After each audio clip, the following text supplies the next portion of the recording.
कहीं सत्य है, न दया है, न दान है। मार्ग सोई जो कह जो भावा, सब स्वेच्छाचारी हो गए।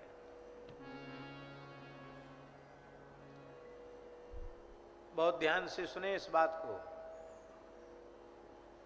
मनुष्य का जीवन धर्म नियंत्रित होना चाहिए, पुरुष हो अथवा स्त्री,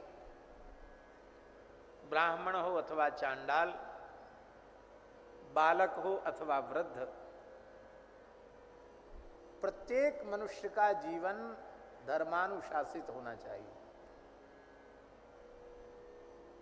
धर्म नियंत्रित होना चाहिए। और वर्तमान की सबसे बड़ी समस्या यही है,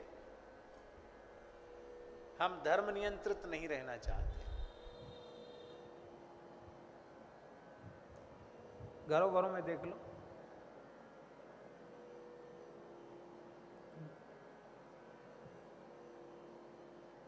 किसी को आक्षेप प्रत्याक्षेप नहीं किया जा रहा है। प्रायः सभी मनुष्य स्वेच्छाचारी हो चुके हैं।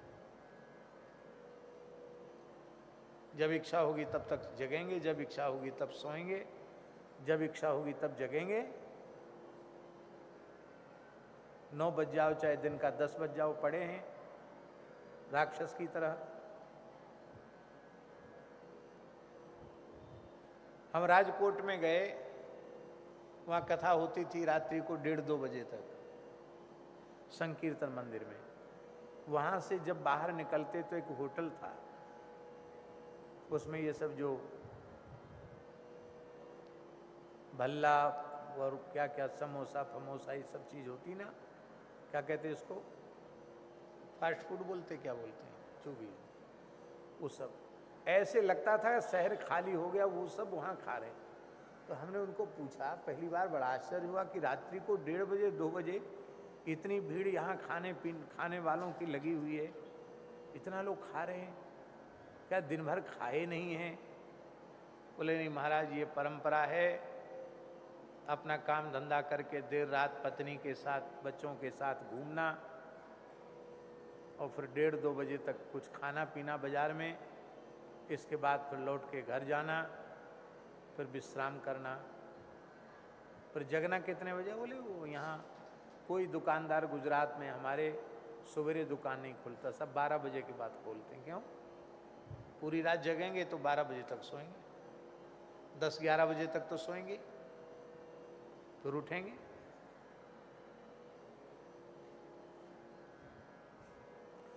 आप उनके स्वेच्छाचार पर अंकुश मत लगाइए तो आप बहुत अच्छे हैं, आपने अंकुश लगाया तो आप ठीक नहीं हैं।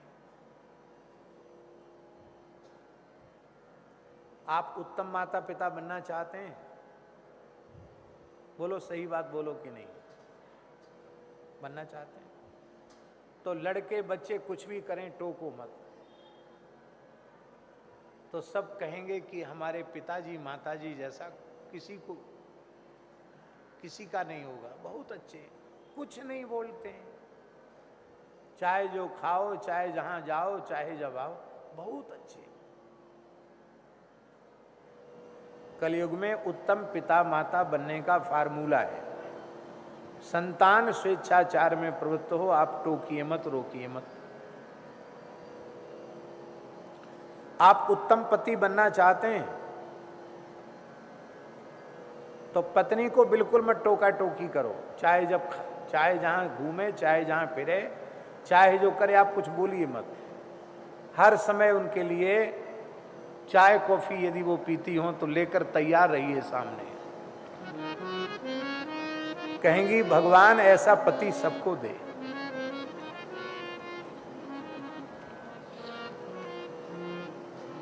आप उत्तम पत्नी बनना चाहती हैं तो एक तरफा मान लो पति परमेश्वर है, फिर टोको भगवान को, कौन टोकेगा रोकेगा? टोको मत उनको, कुछ भी करें, कैसे भी रहें, कहीं भी जावें आवें, तो आप उत्तम पत्नी इस कलिकाल में मानी जाएंगी। पर भैया हंसाने के लिए नहीं बोल रहे हैं, ये स्वेच्छाचारिता नरक ले जाने वाली है, घोर नरकों में ले जाने वाली है। आपका किया कराया सब व्यर्थ हो जाएगा यदि आपका जीवन धर्म नियंत्रित नहीं है तो। धर्मेण हीनः पशुभिः समानः। यदि आपके जीवन में धर्म नहीं है, धर्म का अनुशासन नहीं है, तो आप पशु के समान हैं।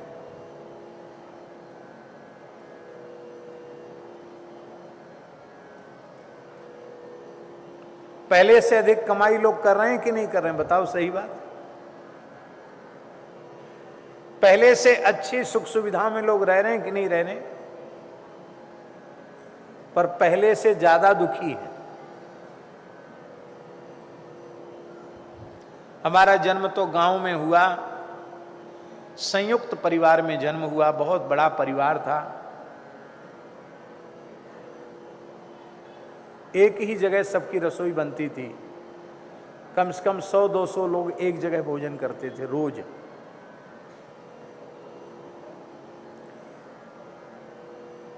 साधारण कपड़ा पहनते, साधारण घरों में रहते और बड़े प्रसन्न और बहुत स्वस्थ।